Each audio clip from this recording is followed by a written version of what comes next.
But you're not my real family, aren't you? My sister's triumphant voice echoed from the other end of the line. With that single sentence, something inside me was completely severed. The beginning of this incident came from a casual glance at my social media feed. After finishing a long day's work, I had sunk deep into my favorite sofa, enjoying a moment of relaxation with a glass in hand. As I scrolled through the timeline, my eyes froze on a single photo a friend had uploaded. It showed an elegant wedding invitation, printed on glossy pearl paper, the couple's names embossed in gold, luxurious in every sense. And the bride's name engraved there was my sister, Olivia. Olivia, congratulations on your engagement. Thank you for such a beautiful invitation. I can't wait for the wedding.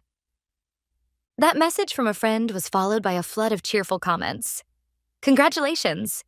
Can't wait to see your dress. A chorus of joy echoing through the screen.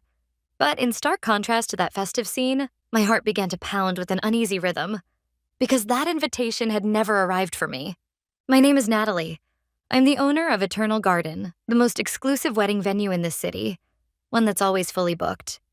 It's a business I built entirely on my own, now a model of success admired by many. I've produced countless weddings, helping couples celebrate the most radiant moments of their lives. And yet, I might not be invited to my own sister's wedding.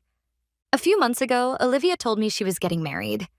Right after I congratulated her, she pleaded, "Could you use your connections to reserve that famous hotel for me?"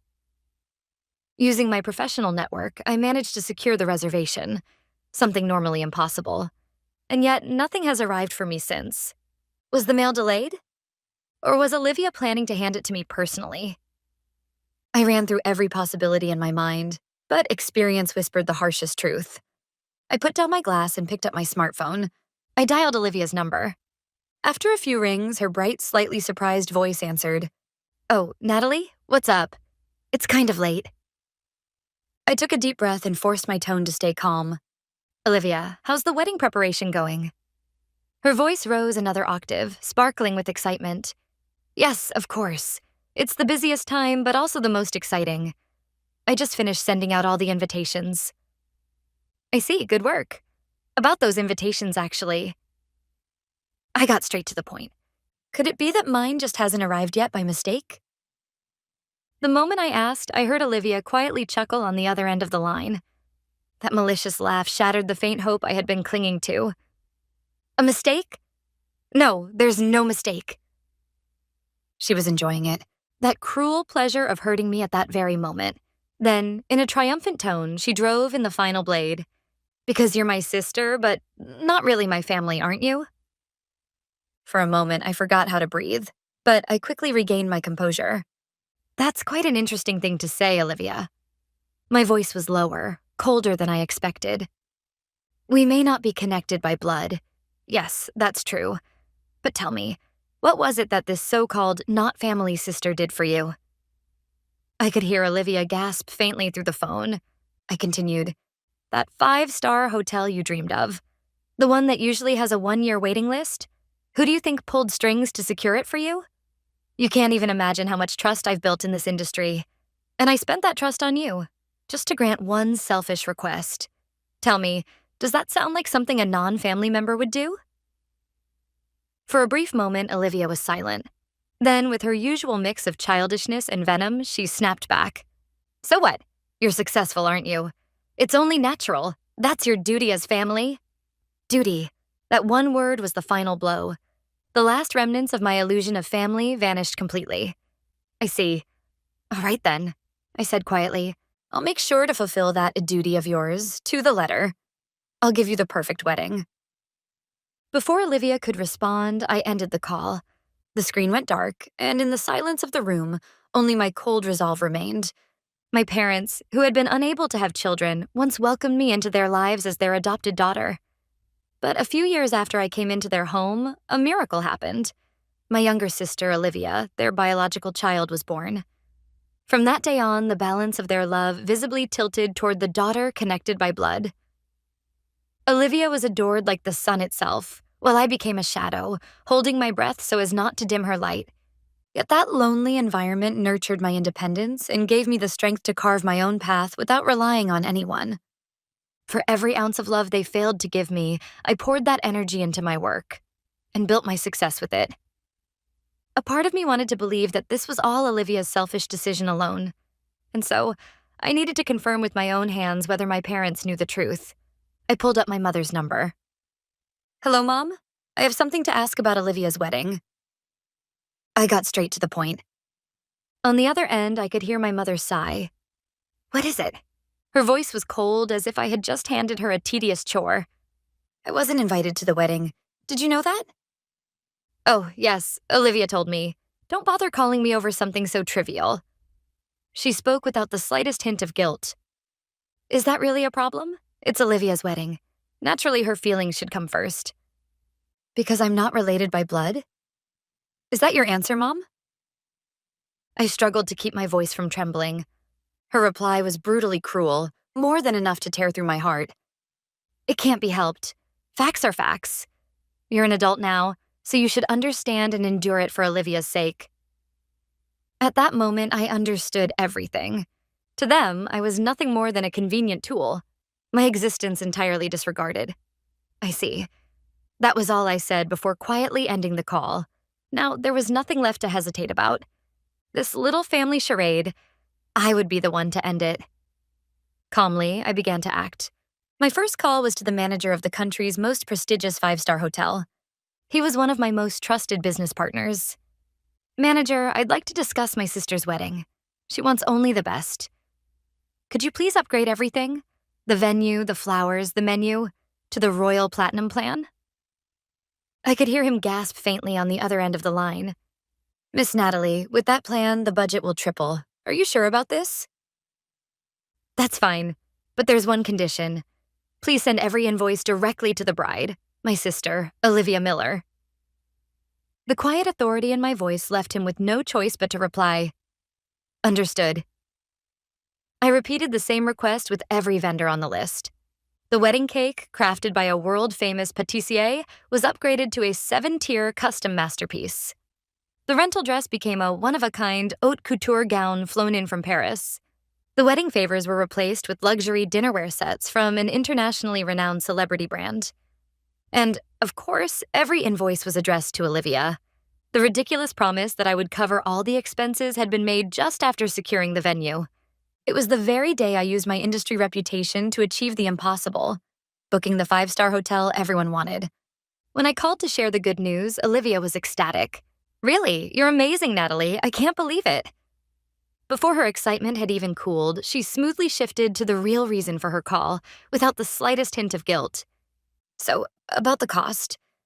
I'm really sorry, but Ethan's business is going through a rough patch right now, and we can't prepare the wedding funds immediately, so we were thinking, maybe you could pay everything up front and we'll pay you back little by little afterward." As I held the phone, I wasn't shocked. Instead, a cold sense of doubt crept into my mind. Her words sounded far too convenient. Did they really intend to pay me back? Or was this simply an excuse to dump everything on me? To test her, I asked quietly, "Did you talk to Mom and Dad about this?" Olivia replied cheerfully, as if she'd been waiting for that question. "Of course." I asked Mom, and she said, "Why don't you talk to Natalie?" She told me, "Natalie's doing well financially, and your family, helping each other in times of need is only natural, right?" The moment I heard that, I was too stunned to even respond.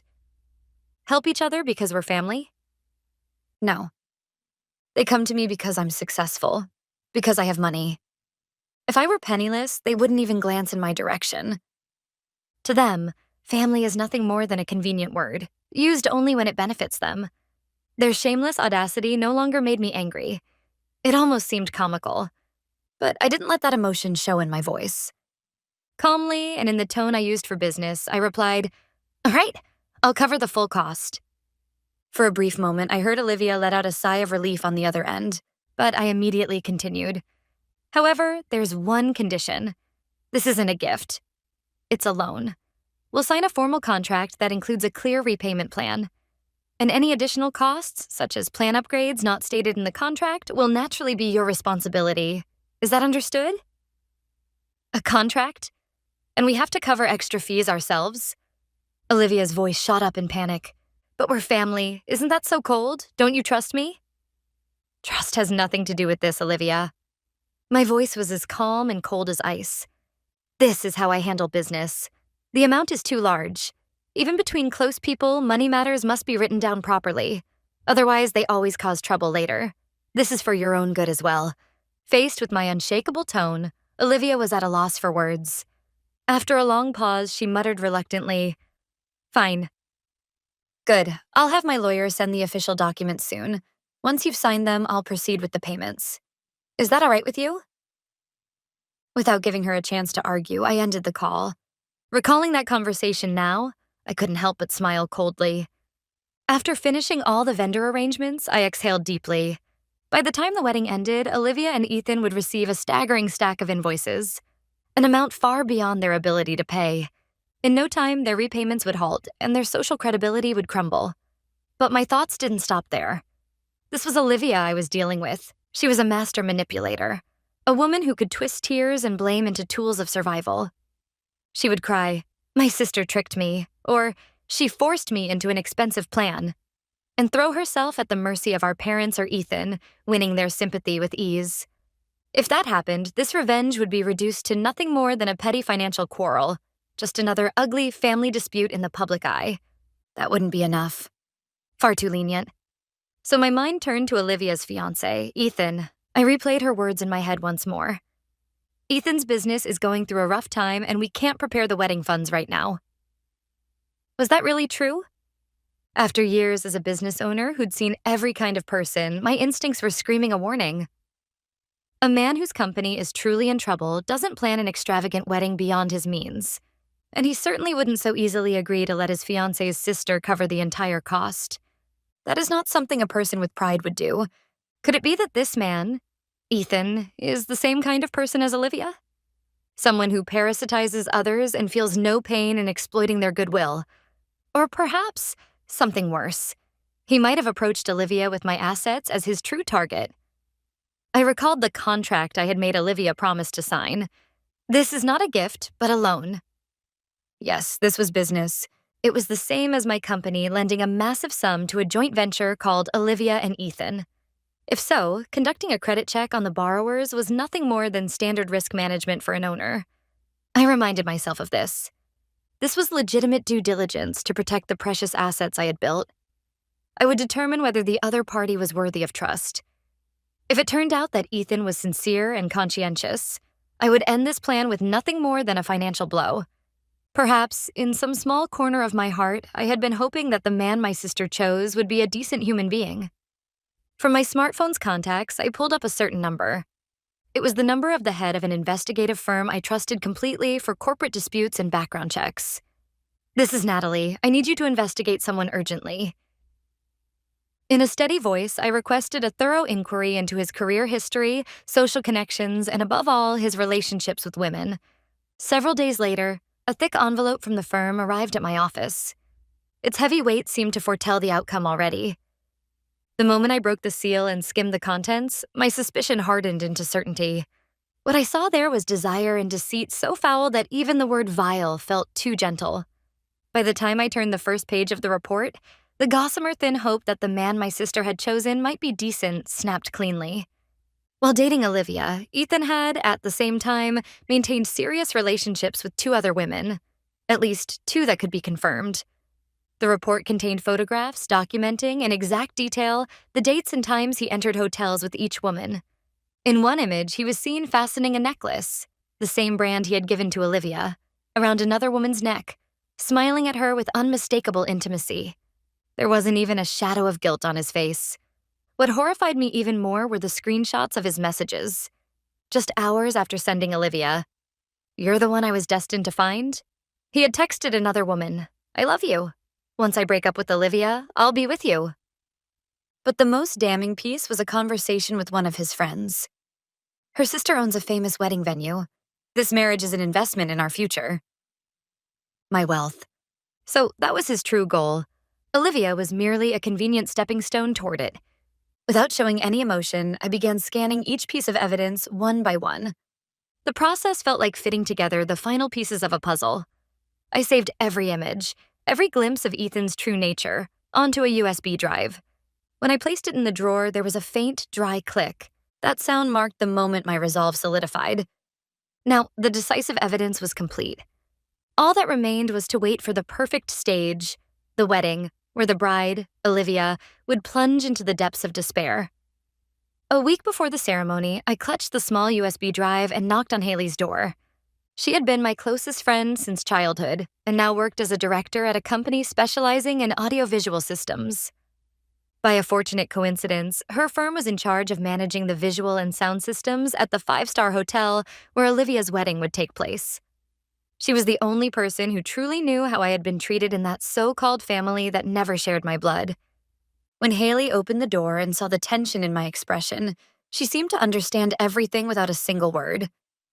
She quietly ushered me into the living room. "The big day's coming next week. Are you sure you're ready for this?" Offering me a cup of warm herbal tea, Haley looked straight into my eyes. I nodded slowly and placed the USB drive on the table. "There's something I need you to do. I want you to replace the video that will be played that day with what's on this." Haley glanced briefly at the small memory stick, but didn't ask about its contents. "It's my little congratulatory message for Olivia." At my icy joke, she drew in a quiet breath, then clasped my hand tightly. "All right. If this is what you've decided, I'll see it through with you to the end."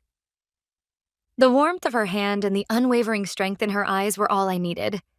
There was a genuine bond there, something that had never existed within my false family. The day of the wedding arrived. The grand ballroom of the five-star hotel was filled with pure white flowers and glittering crystal chandeliers, no doubt resembling a scene straight out of a fairy tale. The star of the day, Olivia, must have been glowing in the haute couture gown I had arranged for her, worth millions, soaking in the admiration of the guests with a radiant smile. My parents, too, were surely beaming with pride at the sight of their beloved daughter's shining moment. They had no idea that the ground beneath them had already begun to crumble. I wasn't at the venue, of course. I hadn't been invited. But every moment unfolding there was projected clearly onto the monitor in my office. Haley, who had full control over the venue's audiovisual system, had installed a small hidden camera under the guise of a system check, allowing me to witness the entire farce in real time. The ceremony proceeded smoothly, and soon it was time to play the video introducing how the bride and groom had met. The lights dimmed, and everyone waited expectantly for a sweet, heartwarming montage to begin. But instead, the screen lit up with a crystal-clear photograph of the groom, Ethan, entering a hotel with another woman on his arm. The entire hall froze in an instant. A wave of whispers rippled through the air. The color drained from Olivia's face, and my father shouted, "What is the meaning of this?" But the nightmare was only beginning. The images continued to change, Ethan kissing one woman, then another. Then came screenshots of his messages. "I love you. Once I leave Olivia, I'll be with you." Olivia let out a piercing scream and collapsed to the floor. Ethan's face turned deathly pale, and his parents trembled with rage. And then, at the very end, a voice echoed throughout the ballroom. My voice. It was the recording of the conversation I had secretly taped weeks earlier. "So, about the wedding expenses. You'll cover everything, right? Because you're family. That's only natural, isn't it?" "Oh, it's not a mistake. You're my sister, but not really my family, are you?" Olivia's ugly nature was laid bare before every guest, with not a single shadow to conceal it. The hall that had moments ago been filled with laughter and applause was now smothered in cold silence, and the eyes that turned toward her were no longer warm with celebration, but heavy with disgust. My parents covered their faces, and Olivia could do nothing but sob uncontrollably. Beside her, Ethan's enraged parents shouted at the staff, "Get the manager! Who did this?" Those words were the final gong, the signal that this farce had reached its end. The guests understood that they could no longer remain there. One by one, they began to stand, awkwardly avoiding eye contact, and soon the wave of departures spread across the entire hall. They were no longer guests celebrating love, but unwilling witnesses to a scandal, whispering among themselves or casting contemptuous glances at the pitiful family as they hurried toward the exit. No one touched the lavish dishes that the chef had prepared with such pride, nor the beautifully decorated wedding cake that stood untouched like a monument to their downfall. Just minutes earlier, the family had stood at the height of happiness.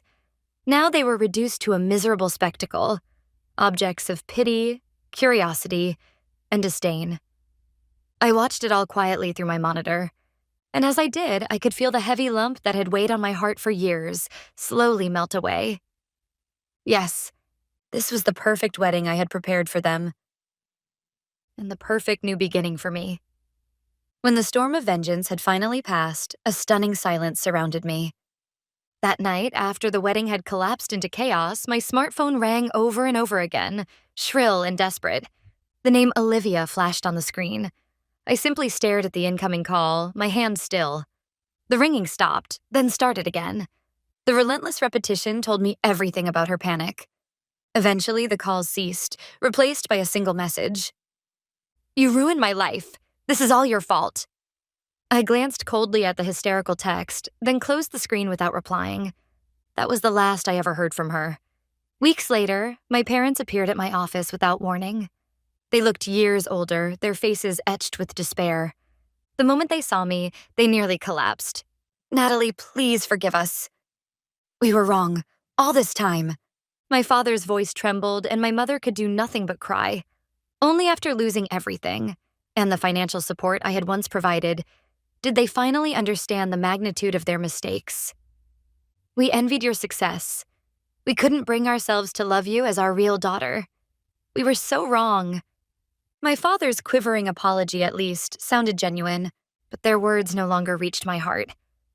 I wish I had heard those words sooner, but it's too late now. The day you told me I wasn't really family, that day, the bond between us was completely severed. When they tried to speak again, I raised my hand to stop them. "I'll accept your apology, but we're no longer family and I will never welcome you back into my life. Please leave, and don't ever appear before me again." Turning my back to them, I walked away without a single glance. Behind me, I could hear my mother's sobs, but they no longer stirred any pain inside me. Weeks later, my phone rang with a number I didn't recognize. When I answered, a frail voice came through. "Natalie?" It was Olivia, crying. Her engagement had, of course, been broken off. Ethan's affairs with multiple women had come to light. His parents had disowned him, and he had been cut off from all financial support. And now the mountain of unpaid wedding invoices had fallen squarely on Olivia's shoulders, leaving her on the brink of bankruptcy. She had turned to our parents for help, but without my financial support, they were barely managing to survive themselves. "Please, help me. You're all I have left." Those words, I had heard them so many times before, and every time I reached out my hand, but not anymore. "Help you? Of course. Here's some advice. Why don't you ask your real family? I'm not family, remember?" My voice was as cold as glass. Before she could respond, I ended the call and added her number to my blocked list. That was the end, completely and finally. After that, I was free from the burden of a false family. I devoted myself to my business, surrounded by people who truly valued me. Eternal Garden thrived more than ever, celebrating the joyous beginnings of countless couples. And most importantly, Haley, my dearest friend and now business partner, stood beside me, a true family born not from blood, but from choice. The simple, quiet days I spent with her became the most precious treasure I had ever known. As for Olivia and my parents, I no longer wondered what became of them. I no longer needed to play a role in anyone else's story. For the first time, as the sole protagonist of my own life, I have finally welcomed my true spring.